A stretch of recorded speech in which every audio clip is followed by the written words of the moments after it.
m'appelle Marion Niclot, je suis directrice pédagogique de l'association Starting Block, qui est une association d'éducation populaire qui mène des actions d'éducation à la citoyenneté et à la solidarité. Alors comment est-ce qu'on définit l'éducation populaire au sein de notre structure? On le définit comme un processus qui permet à chacun et à chacune de comprendre le monde pour agir individuellement et ou collectivement à son échelle et avec ses moyens sur le monde qui l'entoure dans une visée de transformation sociale. Donc concrètement, comment est-ce que ça se traduit dans des actions? On mène des actions d'éducation à la citoyenneté et à la solidarité auprès de différents publics, enfants, adolescents, adultes, avec pour objectif toujours d'une part de les accompagner dans le questionnement de leur représentation sur une thématique liée à la vie en société et au fonctionnement de la société, à de la création de savoirs collectifs, au renforcement de l'esprit critique et à l'identification de pistes d'action ou d'alternatives solidaires.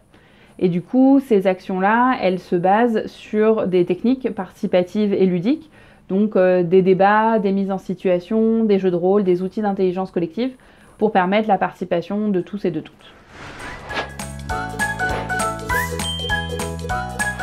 Alors la démocratie interne dans notre association, elle s'anime au sein de différents espaces. Donc on a d'abord le conseil d'administration, qui est constitué d'individus qui choisissent de s'engager au sein de Starting Block et de participer à la définition de ces axes stratégiques et qui se partagent ensemble les responsabilités. Donc il n'y a pas un bureau sélectionné au sein du conseil d'administration. Tous et toutes se partagent l'ensemble des responsabilités et sont plutôt par pôle de référence sur des thématiques différentes.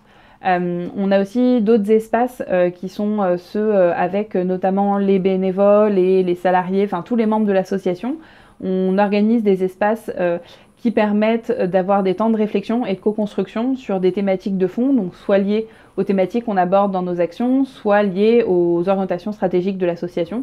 Donc on passe beaucoup par la co-construction, la concertation, la construction de savoirs collectifs. Et on a aussi des temps de co-construction, des modalités concrètes de mise en œuvre de ce projet associatif entre les salariés et les administrateurs, administratrices, puisqu'il y a vraiment un travail collaboratif qui est très important au sein de Starting Block.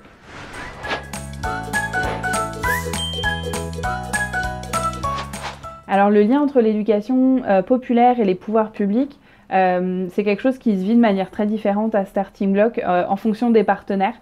On a effectivement des partenaires pouvoirs publics avec lesquels on a vraiment une co-construction. On est sur un territoire, on va être dans un processus de concertation pour identifier les besoins, les capacités, les envies des acteurs et des actrices sur le territoire, et des habitants et des habitantes. Et on va vraiment avoir une action globale où on va avoir à la fois des actions d'éducation, des actions d'accompagnement de structures du territoire, des actions de formation, de la diffusion d'outils ou de la co-création d'outils. Et puis on va avoir des partenaires publics avec lesquels on va être plutôt sur de la délégation de pouvoir public ou sur de la commande quasiment de prestations. Donc ça va vraiment dépendre des partenaires.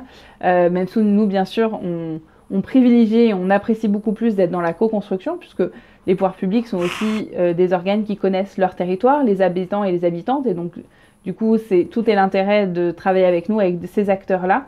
D'autant plus qu'ils et elles peuvent mettre en place des synergies entre les acteurs de la société civile du territoire.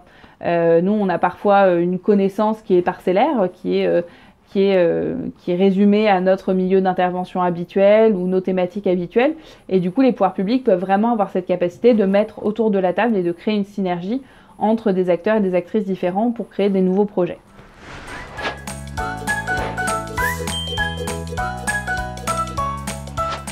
Alors la compétence partagée en éducation populaire, c'est quelque chose qui est dans notre pratique au sein de Starting Block est quelque chose d'assez théorique pour l'instant. C'est vrai que c'est quelque chose qui est peu abordé avec nos partenaires, mais dans l'absolu, on est forcément pour cette compétence partagée, tout en ayant en tête de toujours laisser une liberté et une indépendance aux acteurs et aux actrices de la société civile. Donc je pense que c'est cette balance-là qu'il faut réussir à trouver et qui est parfois difficile. J'ai l'impression que la compétence d'éducation partagée, la compétence partagée d'éducation populaire, elle est aussi reconnue à certaines échelles et pas d'autres, et donc on ne va pas la retrouver à toutes les échelles des pouvoirs publics, dans les municipalités, dans les départements, etc. Que ça va parfois dépendre de la volonté politique d'un élu ou d'un service. alors qu'aujourd'hui, je pense qu'il y a un vrai besoin d'un soutien des acteurs et des actrices de l'éducation populaire qui sont en difficulté dans plein de domaines, et surtout pour assurer et soutenir ces espaces d'expérimentation et d'innovation, qui je pense sont primordiaux, parce que c'est ça qui nourrit l'éducation populaire, qui est par définition un mouvement qui est toujours en perpétuelle renaissance et reconfiguration.